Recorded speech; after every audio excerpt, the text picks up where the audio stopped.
Welcome back to the show. Well, if you're a sports fan, which I hope you are, you're watching our show, and have watched ESPN at any time, literally at all, ever, this week, you know that tonight is the NFL Draft. Tonight's the night when 20-somethings get heralded as the next great ingredient to an NFL franchise. They'll also make more money on their first contract than I probably will in my entire life. Make that two of us. Bearing that in mind, let's compare our list of the top 5 moneymakers in tonight's draft.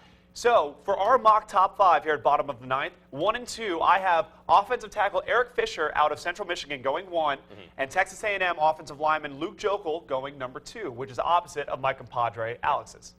All right, I have Luke going first, Eric going second. Patrick, why is Eric Fisher your number 1 guy? Eric Fisher's going number 1 just because of his broad skill set. He's got a wide range protecting the edge. He can mirror quick ends around the pocket, which is huge for protecting the quarterback. He can just be that anchor on your offensive line. He's patient. He quickly recognizes line movement. And I personally think he has more of an upside than Joeckel. You can plug him in immediately and get results. I mean, my main reason for liking Luke Joeckel, very simple, 3 letters, SEC. Every week he's going against a top talent in the country and excelling. I mean, he was the starting left tackle for Johnny Manziel's Heisman campaign, ran all over the field, passed all over the field, great footwork, strong, fast guy. I think he can lead Alex Smith. He can help him out. He just didn't do it against LSU. Moving right along, let's take a look at our 3rd picks. At number 3, I see the Oakland Raiders going with D-tackle Star Lotulelei out of Utah. And I have Sharrif Floyd out of Florida going 3rd. Well, Alex, we both have D-tackles going to Oakland. Clearly, there's a pattern here. Why Floyd? Well, Richard Seymour left the Raiders, and that leaves him with a really big hole in the middle. Sharrif Floyd will have D-tackle, nose tackle, I mean, depending on where the Raiders go with the 4-3 or the 3-4, and he is fast. Not only is he fast, he's big, he's strong, he can just bust through any line, and he played in the SEC, so he really knows what he's doing. You did mention free agents leaving the Oakland Raiders, and that's absolutely true. They lost all of their starting defensive tackles, which is why I think they go with Lotulelei. He's a bit of a stretch, but he's agile. He's a solid anchor. He can stonewall double teams, and for how big he is, he moves laterally pretty well. They're taking a chance on this guy, but I think it's a risk they're willing to take. I mean, the main thing to pay attention with Star is he does have that lingering medical condition, which could, prove to lower his durability as his career goes on. It could. It's something to keep an eye on. Coming up, our 4th pick, we're in complete agreement. Patrick and I are both taking Oregon outside linebacker Dion Jordan for the Eagles. You just can't think that Chip Kelly is going to pass up one of his own from Oregon in his first year at Philadelphia. I mean, he just brought back Dennis Dixon to be the quarterback. I mean, former Oregon guy. Exactly.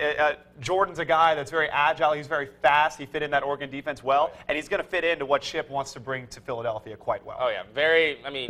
Numbers are off the charts. He's going to be a great player. Absolutely. On to the 5th pick. I have Ezekiel Ansah, Ziggy, going to the Lions, and you have... I got Lane Johnson, tackle out of Oklahoma, heading to Motown. You got a 3rd tackle going in the top 5. I do. Offensive line is just a really big need this year, and I think Lane Johnson can really help a Detroit Lions offense that has lacked pass protection the past few years, and Matt Stafford has been injured so often, and now this offense is almost ready. Last they need is a tackle. They have the receivers, Reggie Bush, Stafford. They just need a good line, and they'll be ready to go.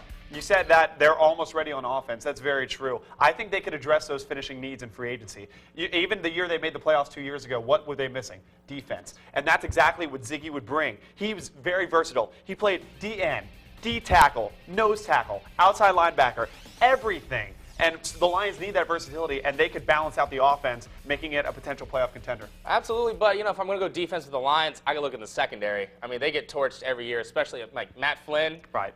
Wow, that was incredible. Anyway, with that said, let's take a look at our top 5 draft picks. So here we have them listed, and this is going to be interesting to see how it plays out tonight. We definitely have a different lineup. A good thing I have a OLD Dion Jordan. OLD, how about that? Classic typos. But alas, America, you know what we're going for. I mean, you understand. So, yeah, definitely be looking out for that tonight when we join up and watch the draft, and we'll let you know how we do. Absolutely. Coming up after the break, something smells a little fishy in the newsroom. What could it be? It's a whale of a story. We'll be right back.